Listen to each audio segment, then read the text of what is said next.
आप हालात देखो ना अलायंस वालों का। आप बताओ मुझे ईमानदार से, ममता जी क्या कह रही हैं कि भाई मैं अकेले लड़ूंगी?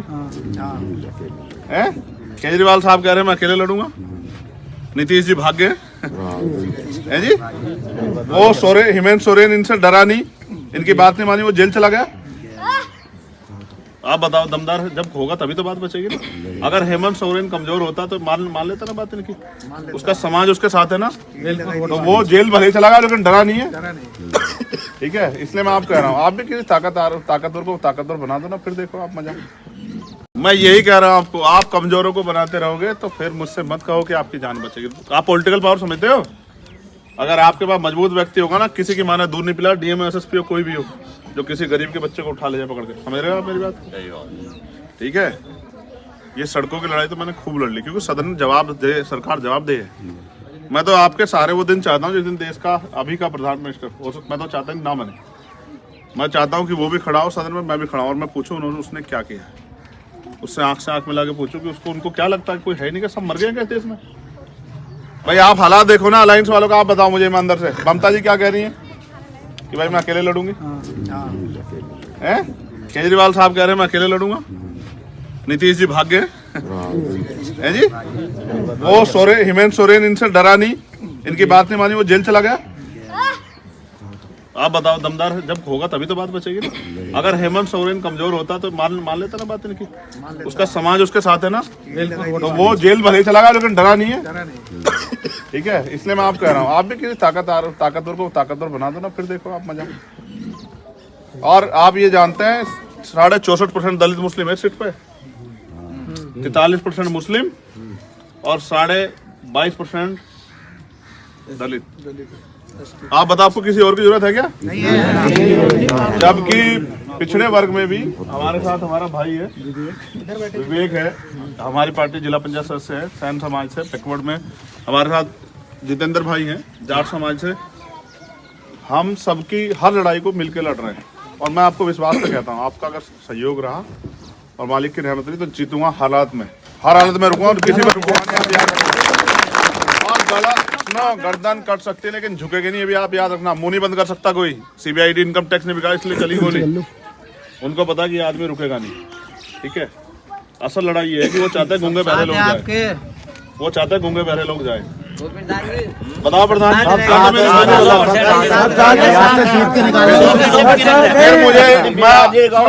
मुसलमान है सारे तुम्हारे साथ। एक फिर मुझसे लिखो, एफिडेविट लिखवा लो। अगर आपकी आंख नाक नीचे होने दी ना, कहीं मूंछ का बाल नीचे, तब फिर मुझे कहना मैं कोई 7 साल का हूँ क्या? घर में जाकर बैठ जाऊंगा? आप बताओ ना मुझे, क्या मैं सिर्फ एक लोकसभा की राजनीति करना चाहता हूँ? मैं तो एक शुरुआत करना चाहता हूँ कि आपकी वोट की हैसियत बने।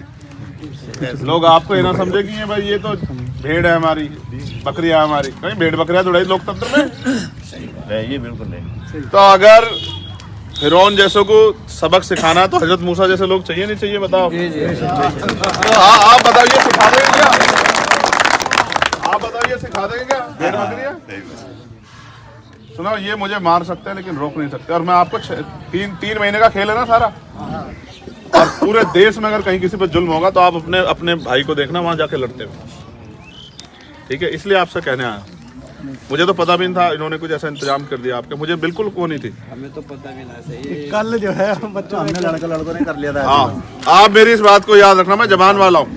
क्या तो आप नोटिस करो, अगर मुझे सुविधा की राजनीति करनी होती है, आप बताओ आज के समय में सुविधा की राजनीति भाजपा करवाती है नहीं करवाती? कितने लोग उनके खेमे में खड़े हैं?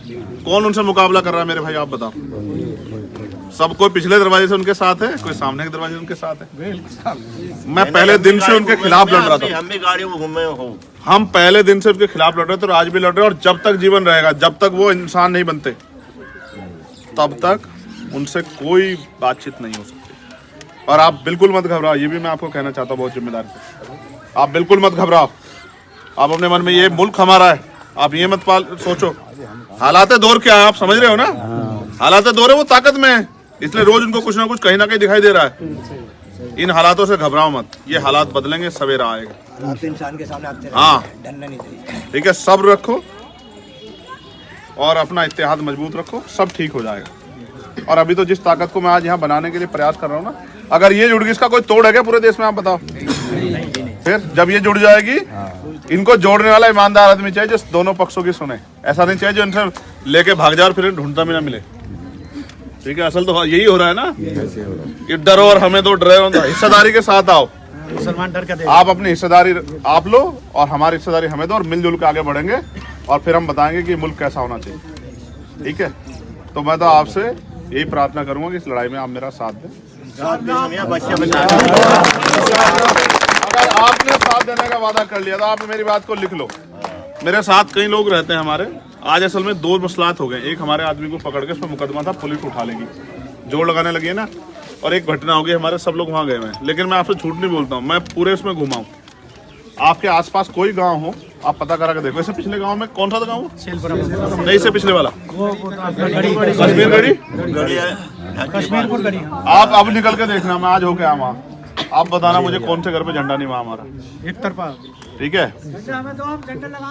मैं आपको बस एक ही बात कह रहा हूँ, एक बार 100 बकरियों को पालने से अच्छा एक शेर पाल लो।